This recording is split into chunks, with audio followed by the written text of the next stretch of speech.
Chapter 4 Common Boundary Myths.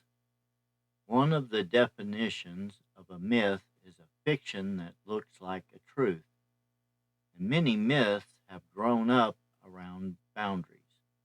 Whatever the source of these myths, your family, background, your church, or theological foundations, your own misunderstandings, prayerfully investigate the following.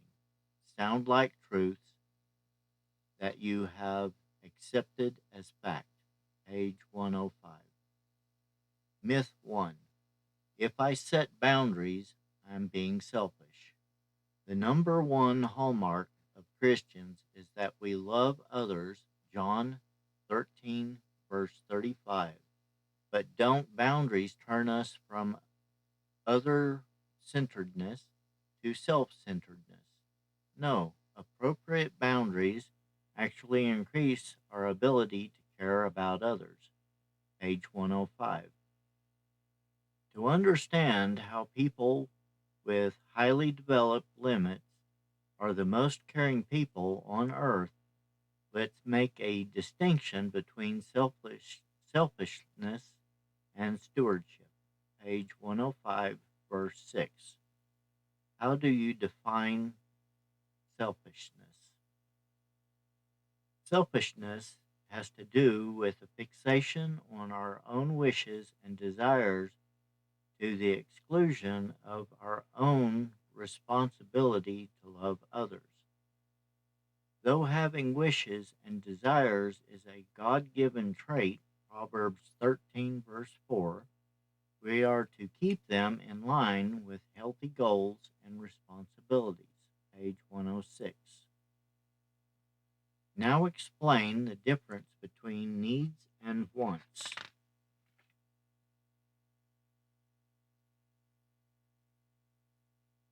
Mr.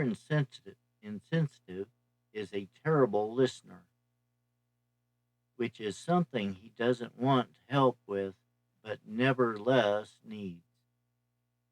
When have you not wanted what you've needed? Give 2 or 3 examples. Read 2 Corinthians 12, verses 7 through 10, and Philippians 4, verses 12 through 13. What wish did Paul have that God denied? What does Paul say about the needs he had that God met? If you're afraid to set boundaries, remember that God is interested in meeting your needs. Philippians 4, verses 19. He will also fulfill many of your wishes. Psalms 37, verse 4, page 106. Our needs are our responsibility. Despite the fact that we have God's help, we need to understand that meeting our needs is basically our own job. We can't passively wait for others to take care of us. Even knowing that, it is God who works in us. Philippians 2, verse 13. We are our own responsibility. Page 106. What instructions are we given in the following pages? Matthew 7, verse 7, Philippians 2, verses 12 through 13. What is your attitude toward your needs? For example, do you tend to think of your needs as bad, selfish, a luxury, things that God or others should provide for you? What does Paul say in 2 Corinthians 5, verse 10 about the fact our lives are our responsibility? Stewardship. To understand the importance of setting limits, remember that your life is a gift from God.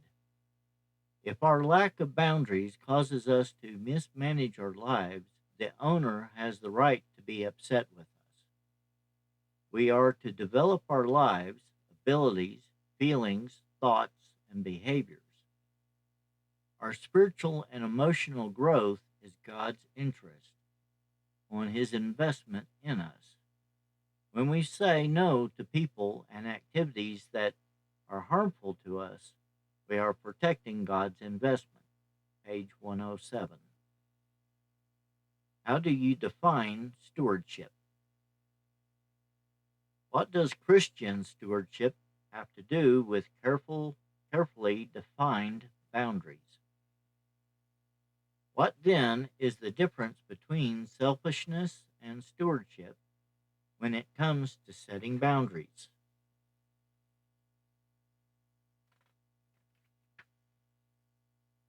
Myth 2. Boundaries are a sign of disobedience. Many Christians fear that setting and keeping limits signals rebellion or disobedience. The truth is life changing.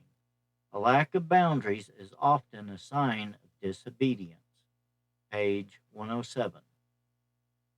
When have you seen individuals, or when have you yourself been trapped in activities of no genuine spiritual and emotional value because of this myth?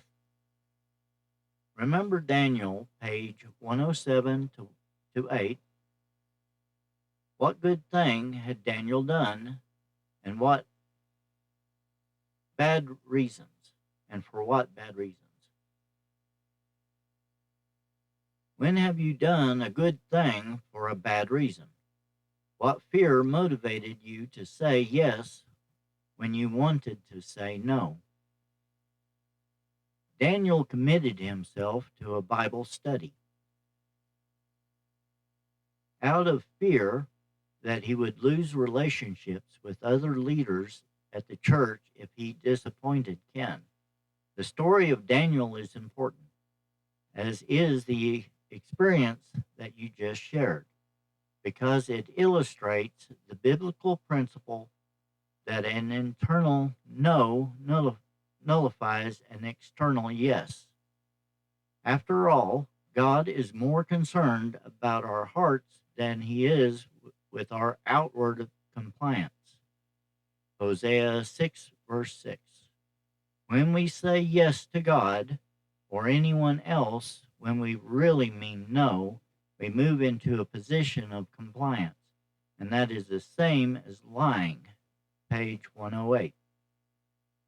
Reflect on the commitment you made with an external yes despite your internal no.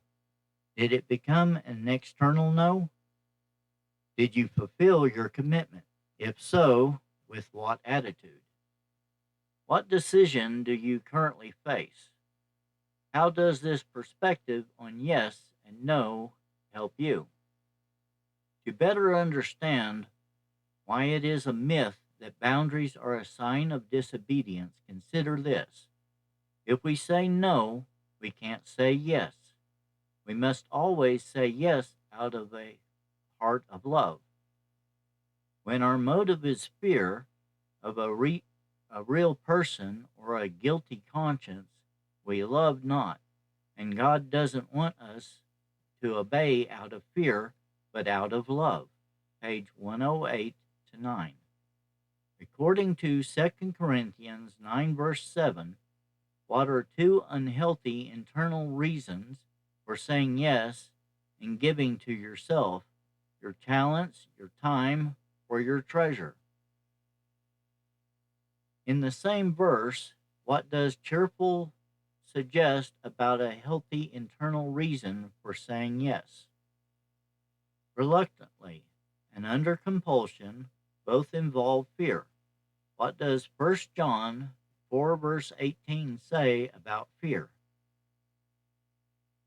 Where are you acting out of fear rather than love? How could this discussion of myth 2 change your life? Boundaries can be a sign of disobedience. We say no to good things for wrong reasons, and having that no, setting that boundary, helps us to clarify, to be honest, and and to recognize the truth about our motives.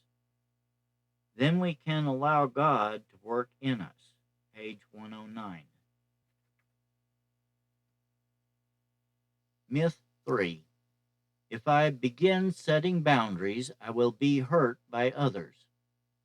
Many people genuinely believe in the necessity of boundaries but are terrified of their consequences. It is possible that others will become angry at our boundaries and attack, or worse, withdraw from us. God never gave us the power or the right to control how others respond to our no. Page 111. Read the account of Jesus and the rich young man in Matthew 19, verses 16 to 22. Understand that the young man worshiped money. What did Jesus instruct him to do? How did the young man respond to Jesus' instructions? Unable to make room in his heart for God by giving away his wealth, the young man turned and walked away. Page 109. What did Jesus do? Jesus let the young man go, and we should do no less. We can't manipulate people into swallowing our boundaries by sugarcoating them. Page 110. Boundaries are a litmus test for the quality of our relationship. Those people in our lives who can respect our boundaries will love our wills, our opinions, our separateness. Those who can't respect our boundaries are telling us that they don't love our no. They only love our yes, our compliance. Luke 6, verse 26. What boundaries do you have trouble respecting? What does the truth in the preceding paragraph teach you about yourself? Who has had a difficult time respecting your boundaries when you've tried to establish them tried to establish and live by them? What does their difficulty suggest about that relationship? The Bible clearly distinguishes between those who love truth and those who don't. Page 110. Explain the connection between setting limits and telling truth. Setting boundaries is a way to tell the truth about who you are. When has setting boundaries led to increased intimacy in a relationship? It's only from a place of being rooted and grounded in love, Ephesians 3, verse 17, that you can safely begin learning to tell the truth. Such bonds enable us to set boundaries, and while some people will abandon or attack us for having boundaries, it is better to know about their character so that we can take steps to fix the problem. Page 110. With this truth in mind, consider in what relationship you need to establish some boundaries today. What do you feel the risks are? When will you take a bold step of setting limits? Who will be there to support you with prayer? Myth number 4. If I set boundaries, I will hurt others. If you fear that setting boundaries will ensure someone you care about will injure someone you care about, the problem is that you are seeing boundaries as an offensive weapon. Nothing could be further from the truth. Boundaries are a defensive tool. Page 111 to 12. When have you seen others use boundaries as an offensive weapon? When have you used boundaries as an offensive weapon? Explain your understanding of the statement, boundaries are a defensive tool. Appropriate boundaries don't control, attack, or hurt anyone. They simply prevent your, your treasures from being taken at the wrong time. This principle speaks out only to those who would like to control or manipulate us, but it also applies to the legitimate needs of others. Page 112. How have you responded when someone who has maintained his or her boundaries despite your legitimate needs? There are times when, for some reason or another, we can't sacrifice.